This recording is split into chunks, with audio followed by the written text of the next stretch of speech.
Hi hello friends, எப்போவுமே சுறுசுறுப்பாக இருந்தாலும் நமக்கும் ஒரு தடவை டயர்ட் ஆகலைங்களா? அந்த மாதிரி தான் என்னன்னு தெரியல, ஒரு மாதிரி ரொம்ப போர் அடிச்சுது. எந்த வேலையுமே செய்ய தோணலை. அப்படி தான் வீடியோ எடுக்கவும் தோணலை, வீடியோ போடவும் தோணலை, வீடியோவும் போடுறதும் இல்லை. இப்போ பேக் டு நார்மல் ஆகிட்டு சரி இனியாவது சுறுசுறுப்பாக இருப்போம், வீடியோவை கண்டினியூவாக போடுவோம் அப்படின்னு சொல்லிட்டு வீடியோ எடுக்க ஆரம்பித்தாச்சு. இனி முடிஞ்ச அளவுக்கு வீடியோ கண்டினியூவாக வரும்னு நினைக்கிறேன்.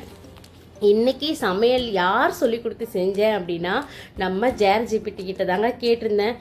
காய் வாங்கி வைக்கவே இல்லை, என்னடா சமைக்கிறதுன்னு சொல்லிட்டு யோசிக்கும்போது தான் சரி நம்மக்கிட்ட இதுதான் இருக்குது, கேட்டு பார்ப்போம் நம்மளும் ஒரு முறை அப்படின்னு சொல்லிட்டு கேட்டேன். சூப்பரான சமையல் சொல்லி கொடுத்தது, டேஸ்ட்டு சூப்பராக இருந்துச்சு. இன்றைக்கி ஜீரக சம்பா அரிசி போட்டு தேங்காய் பால் சாதமும் மீல் மேக்கர் கீமாவும் தாங்க ரெடி பண்ணேன். கீமா சொல்லவே தேவையில்லைங்க, அவ்வளோ ஒரு டேஸ்ட்டு. நான் இது வரைக்கும் கீமா முன்ன பின்ன சாப்பிட்டதும் கிடையாது, செஞ்சதும் கிடையாது. இதுதான் ஃபஸ்ட் டைம், பார்த்ததும் கிடையாது. ஃபஸ்ட் டைம் JareGPT சொல்லிச்சு, நான் அப்படியே செஞ்சேன். டேஸ்ட்டு சூப்பராக இருந்தது. வாங்க அதை எப்படி செஞ்சேன்னு சொல்லிட்டு நான் உங்களுக்கு சொல்லித்தரேன்.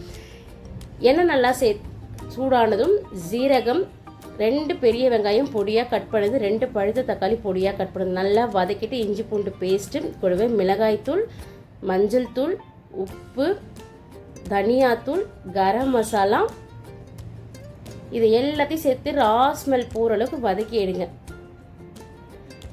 மீல் மேக்கரை ஒரு 10 நிமிஷம் சுடுதண்ணியில் போட்டு வேக வச்சு நல்லா தண்ணி இல்லாமல் பிழிஞ்சு எடுத்து வச்சுக்கோங்க. நான் அதை முன்னாடியே செஞ்சு எடுத்து ஊற வச்சுட்டேன். நல்லா ஆறிக்கிட்டு இருந்து மிக்சர் ஜாரில் சேர்த்து பல்ஸ் மோடில் க்ரஷ் பண்ணி எடுத்துக்கோங்க. நான் கொஞ்சம் பதட்டத்தில் நார்மல் மோடில் வச்சு கொஞ்சம் சாஃப்டாக அரைச்சிட்டேன். இதை விட இன்னும் கொரப்பாக இருந்ததுன்னா இன்னும் நமக்கு மிக்ஸ் பண்ணி எடுக்கிறதுக்கு ஈஸியாக இருக்கும். நல்லா அரைச்சி எடுத்துகிட்டு நம்ம சேர்த்து வச்சுருந்த மசாலாவோட சேர்த்து நல்லா கைவிடாமல் ஒரு 5 மினிட்ஸ் மிக்ஸ் பண்ணி விட்டிங்கன்னா மீல் மேக்கரில் இருக்க தண்ணியெல்லாம் நல்லா வற்றி சுருண்டு வரும். அப்படியே சூப்பராக இருந்துங்க. இது வெஜ்ஜின்னு சொன்னால் யாருமே நம்ப மாட்டாங்க, அவ்வளோ டேஸ்ட்டாக அதை மிக்ஸ் பண்ணி விட்டு நல்லா உதிரியாக ஆனதும் பொடியாக கட் பண்ணி கொத்தமல்லியை சேர்த்துக்கோங்க. அவ்வளோதான், சூப்பரான மீல் மேக்கர் கீமா ரெடி. இதை அப்படியே சிக்கன்லேயும் செய்யலாம்.